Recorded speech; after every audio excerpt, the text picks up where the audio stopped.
요즘요 참 재미있는 말들이 참 많이 있습니다. 네, 이런 말 들어보셨습니까? 라떼는 말이야 이거요. 네.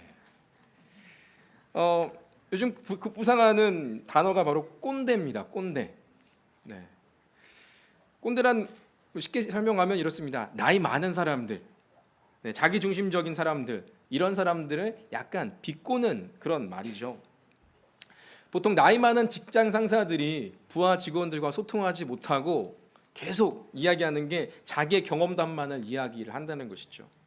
그래서 자기 중심적으로 나아갈 때, 야, 내 뜻대로 따라와. 그래서 나 때는 말이야 이렇게 합니다. 근데 그냥 나 때는 말이야를 좀 더 재미있게 라떼는 말이야라고 이렇게 바꿔서 이렇게 사람들이 많이 표현을 합니다. 그래서 라떼 이즈 홀스 뭐 이런 식으로 재미있게 표현을 합니다. 어, 나이 많은 사람들이 젊은이들한테 이야기하죠. 야, 내가 너 때에는 이렇게 했어. 이렇게 말하죠. 특히 군대 다녀온 사람들은 더 많이 그렇습니다. 야, 내가 군 생활할 때는 야, 이렇지 않았어. 야, 니네 편하게 군 생활하는 거야. 야, 날로 먹고 있어. 이렇게입니다. 또 그들을 바라보는 그 윗세대들은 그렇죠. 야, 너희들은 정말 편했어라고 말이죠. 계속 이것은요 끊이지 않습니다. 여러분도 마찬가지예요. 여러분들이 지금 이민 1세대 그 이민 10년, 20년 되신 분들은 지금 오신 분들 야, 나 때는 말이야라고 말할 수 있는 것들이 충분히 있다라는 것이죠. 그래서요. 자신들의 무용담 또 자신의 경험담들을 이야기할 때마다 흔히들 말하는 것이 아유, 저 꼰대 같네라고 말을 합니다. 약간은 부정적이고 비판적이고 자기 중심적인 이런 단어로 들려집니다. 그래서 누군가 나에게 꼰대라라고 말하면 기분은 썩 좋지는 않다 이겁니다. 하지만요 반대로 뒤집어 보면 이렇습니다. 그렇게 살아온 그 삶의 사람의 삶의 방식과 또 힘들게 살아온 삶의 원칙과 또 원리들을 통해서 그것이 이루어졌다라는 것이죠. 또한 그것이 전혀 무시되는 것이 아니라 그 안에서도 분명히 배울 점이 있다라는 것입니다. 그러나 그런 작은 차이가 때로 따라서는 꼰대라고 불릴 수 있고요. 때에 따라서는 멘토라고도 불릴 수가 있는 것입니다. 멘토는요 자신이 가진 노하우를요 배우고자 하는 사람들에게 전수하고 그 사람이 더 잘할 수 있도록 돕는 사람을 멘토라고 합니다. 하지만 꼰대는요 자기 중심적입니다. 자기의 생각과 지식이 판단이 옳다고 하여서 아랫사람을 강요하는 것이죠. 다른 사람의 의견을 무시하는 사람을 우리는 꼰대라고 말합니다.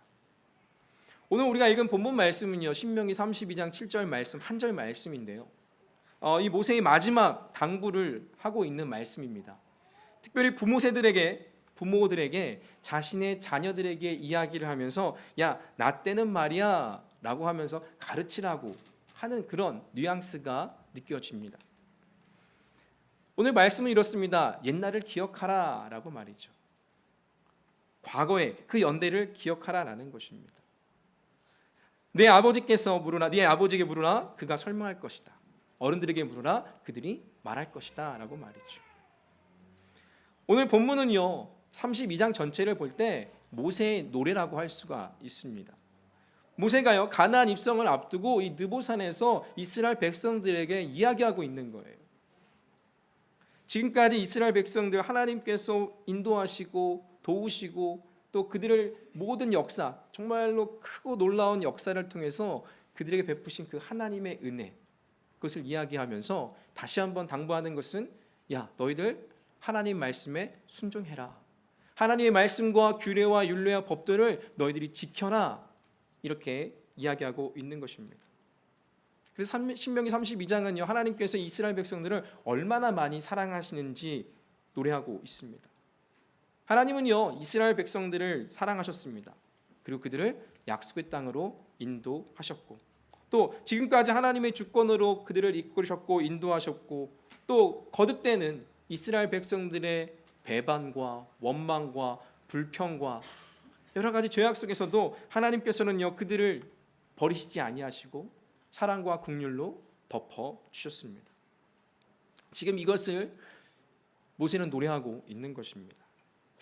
그래서 모세는요 이 노래를 통해서 다시 한번 이스라엘의 죄로 인하여 돌아섬에도 불구하고 그들이 회개하고 다시 하나님의 품으로 돌아올 것 그 시대뿐만이 아니라 그 다음 세대, 너희들이 가나안 땅에 가서도 분명히 죄 가운데 있겠지만 다시 돌아올 것을 당부하는 말씀이 바로 이 신명기 32장 말씀입니다.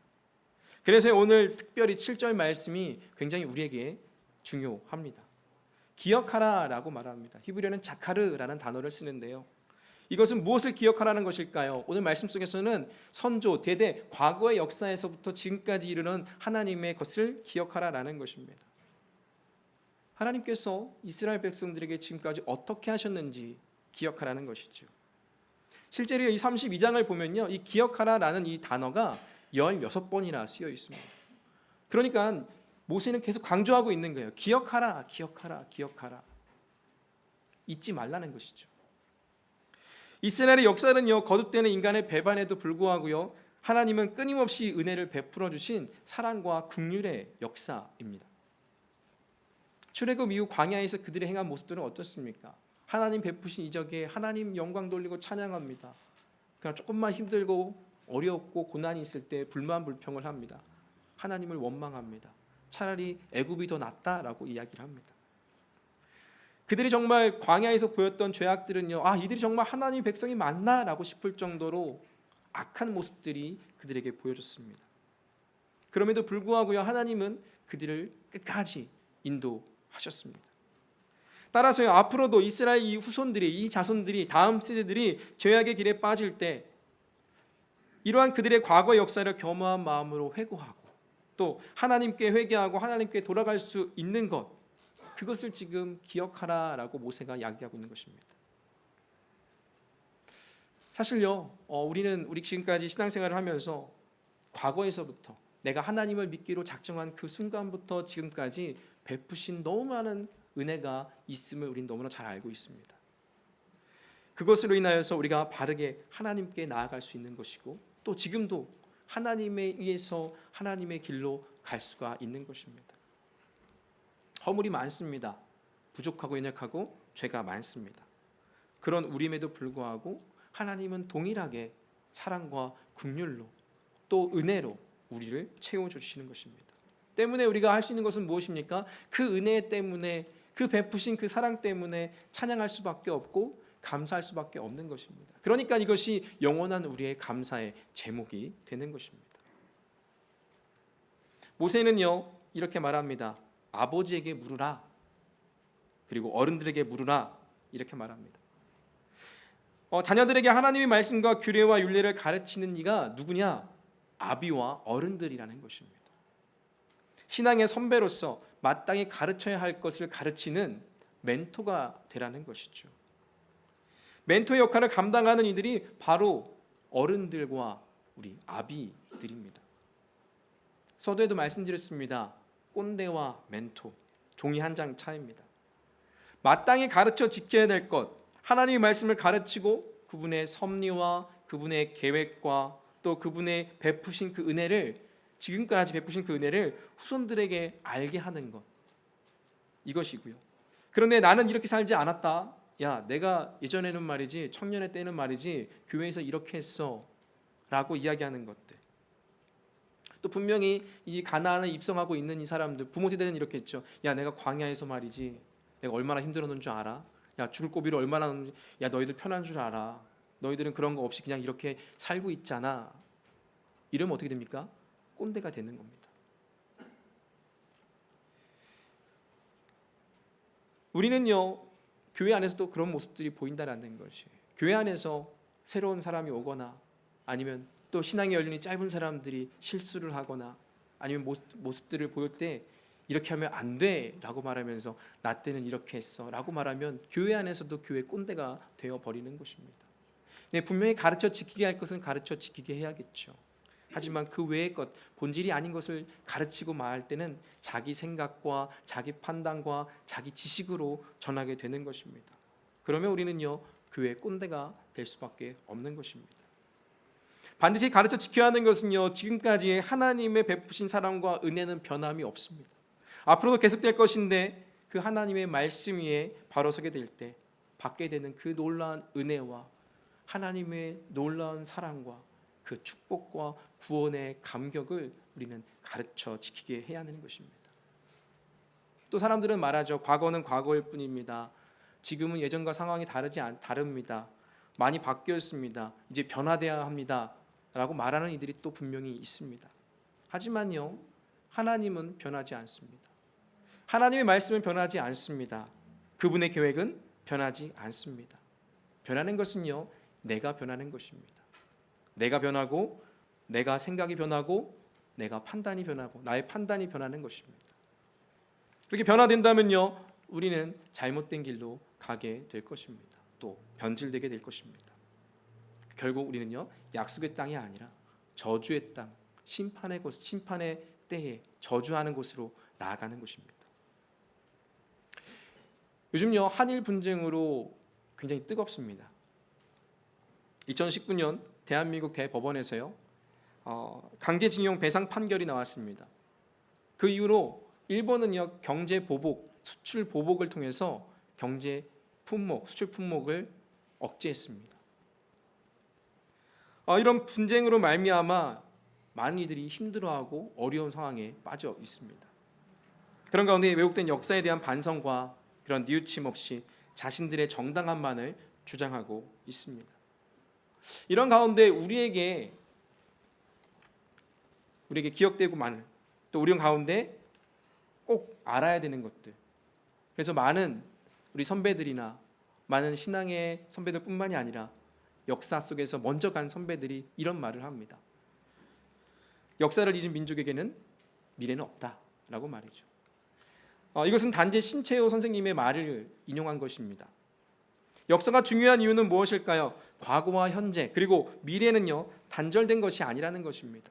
과거는 과거일 뿐입니다. 지금과는 상관이 없습니다. 우리는 미래를 준비해야 됩니다. 이것이 아니라 과거가 있기 때문에 지금이 있는 것이고, 또 그 과거를 통해서 우리가 다시 한번 반추하면서 미래를 준비할 수 있다는 말인 것입니다. 과거는 그냥 지나버린 시간이 아닙니다. 살아있고 의미가 있는, 또 현재를 다시 한번 돌아볼 수 있는 그러한 것입니다. 또 과거를 잊은 그런 사람, 과거를 잊는다는 것은요, 현재를 잃어버리는 것이고, 또 그 미래가 불투명하게 된다는 것입니다. 이것은요, 우리에게도 동일합니다. 이스라엘 백성들에게도 동일했습니다. 과거를 기억해야 합니다. 그들의 역사를 기억해야 합니다. 하나님의 주권으로요, 그들을 지키시고 인도하시고 보호하시고, 또 하나님의 백성으로 그들이 어떻게 살아가야 하는지를 여실히 깨닫게 해주신 그 하나님의 계획과 하나님의 섭리를 그들은 기억해야 했었습니다. 성경에 보면요, 많은 것들 중에서 기억하라라는 말들이 참 많이 있는데요, 또 그 기억하기 위해서 어떠한 것들을 세웁니다. 쉽게 말하면 기념비 같은 걸 세우는 것이죠. 여호수아 4장 7절을 보면요, 이렇습니다. 함께 같이 한번 읽어볼까요? 그들에게 이르기를 요단물이 여호와의 언약궤 앞에서 끊어졌나니 곧 언약궤가 요단을 건널 때에 요단물이 끊어졌으므로 이 돌들이 이스라엘 자손에게 영원히 기념이 되리라 하라 하니라. 아멘. 여기에 쓰인 단어 중에서요, 마지막 절을 보면은 영원히 기념이 되리라 말씀하고 있습니다. 이 기념이라는 단어가 있는데요, 이 단어와 우리가 오늘 본문에서 말씀 읽었던 신명기 32장 7절에 쓰였던 기억하라 이 단어의 원어가 동일합니다. 기억하고 기념하는 역사적인 증거를 남기기 위해서 기념비를 세웠다라고 말하는 것이죠. 이스라엘 자손들이요, 이제 가나안을 들어가게 됩니다. 그런데 가나안에 들어가기 앞서서 그 요단강을 건너는데 그 요단강에서 돌들을 취합니다. 12개 지파 중에서 한 명을 택하여서 그들로 하여금 돌을 취하게 합니다.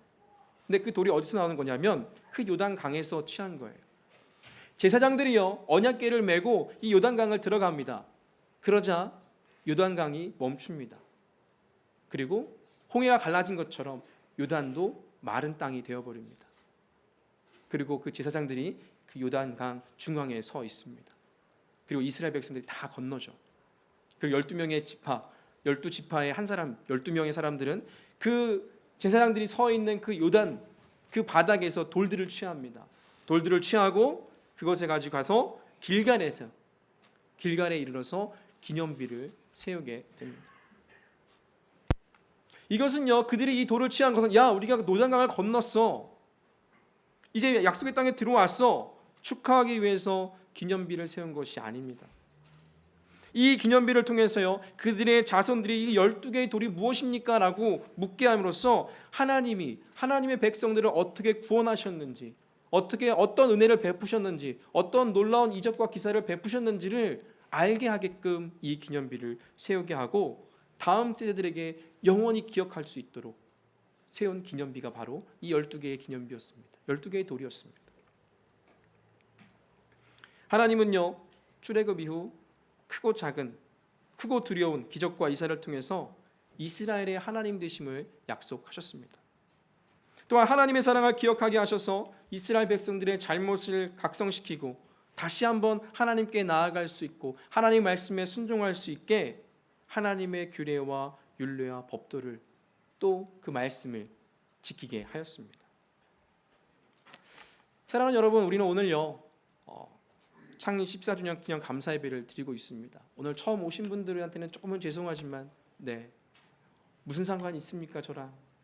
하지만요, 매년 우리가 이런 창립 예배를 드리고 있습니다. 2006년부터 지금까지 14년 동안 7월 첫 주에 기념 예배를 드리고 있습니다.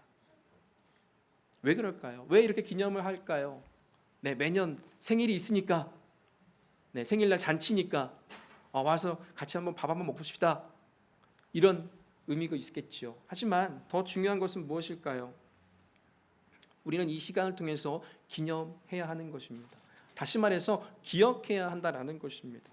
무엇을 기억해야 할까요? 먼저 하나님께서 지금까지 이 교회를 2006년부터 지금까지 지키시고 보호하시고 인도해 오셨다라는 것을 기억해야 합니다. 또 한 가지 더 우리가 기억해야 할 것은 무엇일까요? 교회가 왜 이 땅에 세워져야 했는지를 기억해야 하는 것입니다. 14년 동안 교회가 지금까지 세워진 것은요, 이 로고스 교회 교인들이 잘했기 때문이 절대 아닙니다. 그것은요, 하나님의 주권적인 은혜라는 것입니다. 하나님께서 함께 하셨고 하나님께서 인도하셨기 때문에 그렇습니다. 하나님이 지켜주시지 않으면, 하나님께서 보호해 주시지 않으면 할 수 없음을 우리는 너무나도 잘 알고 있습니다. 그간 14년의 역사를 보게 되면요, 힘들고 어려운 시간이 참 많이 있었습니다. 정말 교회가 존폐 위기도 있었습니다. 그 시간들을 통해서요, 우리는 알게 됩니다. 무엇을요? 하나님이 하셨구나, 그리고 하나님이 역사하셨구나, 더 우리는 단련되어 줄 수 있었습니다. 교회 공동체가 얼마나 소중한지를 알게 되었습니다. 하나님의 은혜로 교회가 세워집니다. 그리고 이렇게 세우신 우린 교회의 목적을 절대로 잊어서는 안 되는 것입니다. 참 얼마나 교회가 많습니까? 그래도 여기는요 높은 곳이 없어요. 그렇죠? 오클랜드만 봐도 높은 곳이 있어서 이렇게 한눈에 좀 볼 수 있는 곳이 많습니다. 근데 여기서 유일하게 높이 올려 볼 수 있는 것이 캐시미어예요. 죄송합니다. 제 딸입니다. 높은 곳이 없어요. 캐시미어가 높은 곳에 이 크라이처치를 바라보면요, 만약 한국이었다라고 한다면, 높은 곳에서 낮은 곳을 바라본다면 가장 많이 보이는 게 뭘까요? 빨간 십자가입니다. 저희 장모님이 그러시더라고요. 뭐라고 말씀하시냐면 자기는 높은 곳이 좋으시대요. 왜요, 장모님? 높은 곳에 있으면 빨간 십자가가 너무 많이 보여, 너무 좋다는 거예요. 좋을 수 있지만 한편으로는요, 이 땅에 교회가 너무나도 많다라는 것이죠. 그래서 교회 다니지 않는 사람들, 믿지 않는 사람들은 이야기합니다. 너무 많다고. 편의점보다 더 많은 게 교회인 것 같다. 그런데요, 하나님께서 이 땅에 교회를 세우십니다. 지금도 세우시고 계시고요, 앞으로도 계속해서 세워질 것입니다. 근데 또 세움만 있는 것이 아니라 또 교회가 문을 닫기도 합니다. 어려움 때문에 있다는 것이죠. 하지만 그럼에도 불구하고요, 많은 사람들이, 또 많은 이들이 교회를 세우려고 하고요, 또 교회에 나가려고 합니다. 왜 그럴까요? 그것은요, 그 해답은 하나님의 나라를 이루시기 위함이다라는 것입니다. 하나님이 교회를 세우신 것은요, 그것은 이해 집단의 목적이 아니었습니다. 하나님의 나라가 목적이었습니다. 구약에서는요, 하나님의 나라를 이루시기 위해서 아브라함을 부르시고 아브라함을 통해서 한 민족을 만드셨습니다. 그다음 지금은요, 지금도 아브라함을 부르실까요? 지금은 교회를 부르십니다. 교회를 세우고 계십니다. 이 땅의 교회를 통해서요, 하나님의 구원이 어떻게 이루어져 가는지 보여줘야 되는 것입니다. 때문에 이 땅의 소망이 무엇이 되어야 됩니까? 교회가 이 땅의 소망이 되어야 합니다. 하지만요, 여러분, 소망이 되어야 할 교회가요, 그 소망을 잃어버린 것 같습니다. 목적을 잃었습니다. 하나님의 나라가 이루어지는 공동체가 되음에도 불구하고 하나님의 나라는 온데간데 없습니다. 이해 집단으로 자기 구미에 맞는 그런 신앙생활을 하기에 급급해 한다라는 것입니다. 특히나요, 이민교회는 더 그렇죠. 교회가요, 열심히 잘 해나갑니다. 근데 갈등이 생기죠. 분열이 생깁니다. 깨집니다. 그리고 교회가 사라집니다. 때에 따라서는 교회가 둘로 갈라지는 모습들이 참 많이 있습니다. 그로 인해서요, 교회를 떠납니다. 또 이민자 중에서 한국에서 신앙생활 열심히 하다가 이민 와서 한 번의 상처와 아픔 때문에, 교회에 대한 실망 때문에 더 이상 교회를 나가지 않는 이들이 참 많이 있습니다. 특히나 이민사회에 가난한 성도들이 너무나도 많다라는 것이죠. 그리고 교회를 떠나며 불신하고 더 이상 신앙생활의 목적을 잃어버린 채 살아가게 되는 것입니다. 그러면서 그들은 이야기합니다. 나는 하나님을 믿습니다. 하지만 공동체는 거부합니다. 왜냐하면 상처를 받았습니다. 시험에 들었습니다. 세상과 별반 다르지 않는 교회의 모습 때문에 가고 싶지가 않다라는 것이죠. 교회가 온전히 하나님의 나라를 위해, 하나님의 나라를 향해 하나님의 나라의 모습으로 나아가고 있지 않기 때문에 그렇습니다. 갈등과 분열이 일어납니다. 이것이 사단이, 마귀의 특징입니다. 목회자가 성도를, 성도가 목회자를, 또 성도가 성도끼리 서로 불신하고 분열시킵니다.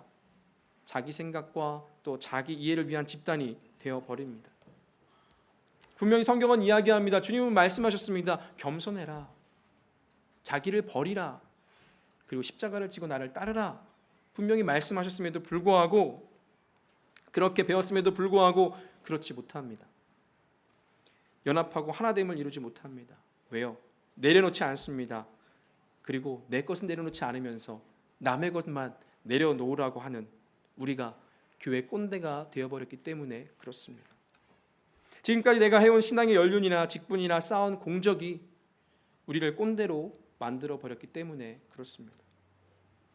정말로 저와 여러분이 이 교회가 그렇게 되어버린다고 한다면 우리는 미래가 없습니다. 행여나 우리가 과거에 부끄러움이 있었습니까? 그렇다면 이제는 그 부끄러움을 씻어내야 할 때입니다. 다시 한번 우리가 과거에 역사하셨던 하나님을 기억해야 한다는 것이죠. 하나님의 전적인 은혜를 기억을 해야 합니다. 죄인임에도 하나님 보시기에 부끄럽기 짝이 없는 삶을 살았음에도 아무 공로 없이 우리를 이렇게 주님의 전으로 인도하신 그 하나님, 주님의 자녀로서 이 몸된 공동체의 한 사람으로 부르신 그 하나님, 그 부르심, 그것을 기억해야 합니다. 우리는 이 자체, 지금 이 자리에 있는 것 자체가 하나님의 은혜인 줄로 믿습니다. 이제 우리가 받은 그 은혜로요, 교회를 온전히 세워가야 합니다. 교회를 세우시고 하나님의 뜻을 이루시기 위해서 세워진 이 교회가 되어야 하는 것이죠. 때문에 로고스 교회처럼 이 말씀에 세운 교회가 분명히 되어야 하는 것입니다. 그래서 하나님의 나라를 이루어가는 교회가 되어야 합니다. 그래서 오늘은요, 이 날을 기념하고 있는 것입니다. 그리고 앞으로 계속해서 기념해야 합니다. 매년 7월 첫 주가 오면요, 교회를 세우신 목적을 다시 한번 우린 점검해야 합니다. 우리가 잘한 것이 무엇이었는지, 우리가 부족한 것이 무엇이었는지, 우리가 잘못된 것은 무엇이었는지 다시 한번 기념하고 기억하고, 또 고칠 것은 고치고 버려야 할 것은 버려야 합니다. 그래야만이 앞으로 20년, 30년, 40년 이 교회가 온전히 세워져 가고 하나님의 나라를 이뤄갈 수 있게 되는 것입니다. 절대로요, 교회가 커지고 성장하는 것에 목적을 두면요, 교회가 사라지기 쉽습니다. 하지만 하나님 나라의 목적을 둔다면요, 결코 사라지지 않습니다. 왜요? 왜 사라지지 않을까요? 구원받은 백성은 결코 사라지지 않기 때문에 그렇습니다. 죄인 되었던 우리가 구원받아 하나님을 향해 달아가는 이 반응은 계속해서 이어지기 때문에 그렇습니다. 우리를 위해서 십자가에서 고난 당하시고 죽음의 세력을 이기신 부활하신 예수 그리스도를 믿는 그 믿음으로 우리가 영원한 생명을 누리고 사는 그 은혜가 사라지지 않기 때문에 그렇습니다. 때문에 주님도요 말씀하십니다. 나를 기념하라. 떡과 포도주를 떼면서 성만찬을 통해서 기념하라고 말씀하십니다. 오늘 우리는요 떡과 포도주를 이 자리에 떼지는 않지만 이따 공동 식사 같이 하면서 같이 함께 먹고 마시면서 기념해야 하는 것입니다. 오늘 맛있는 걸 먹네, 이걸 더 넘어서 우리 교회의 존재와 목적을 다시 한번 하나님께 세우신 이 교회를 우리가 어떻게 잘 세워나가야 되는지 이런 사명을 가지고 우리 오늘을 보내야 하는 것입니다. 구원을 베푸신 그 구원과 그 사랑 우리를 기억해야 하는 것입니다. 주님은요 제자들에게 살과 피를 상징하는 떡과 잔을 베푸시면서 이 의식을 행할 때마다 자신의 죽음을 기념하라고 하셨습니다. 그리고 예수 그리스도의 그 대속적 죽음을 믿음으로 받아들이고 그 대속의 은혜를 기억하고 그 신앙, 그 우리의 신앙들을 다시 한번 결단하라고 말씀하고 있는 것입니다. 사랑하는 여러분, 우리는요 기념하고 기억해야 합니다. 하나님 우리에게 베푸신 사랑과 그 긍휼과 그 은혜를 우리는 잊지 않고 기억하고 또 앞으로 우리 삶 속에서 베푸실 하나님의 은혜, 또 하나님의 그 사랑을 우리는 기대하며 나아가야 하는 것입니다. 그래서 하나님께서 세우신 이 공동체를 정말 건강한 공동체로 세워야 하는 그 사명이 저와 여러분에게 있는 것입니다. 우리 한 사람 한 사람이 나를 기념하라, 기억하라 라는 그 말 기억할 때 우리 안에 공동체가 온전히 하나님의 나라를 이루어가는 그 축복이 가득하기를 축복합니다. 그래서 저와 여러분이 하나님의 백성으로 하나님의 나라를 이 교회에서 시작을 하며 여러분의 삶의 자리에서도 하나님의 나라를 이루어 가시기를 주님의 이름으로 축복합니다. 기도하겠습니다.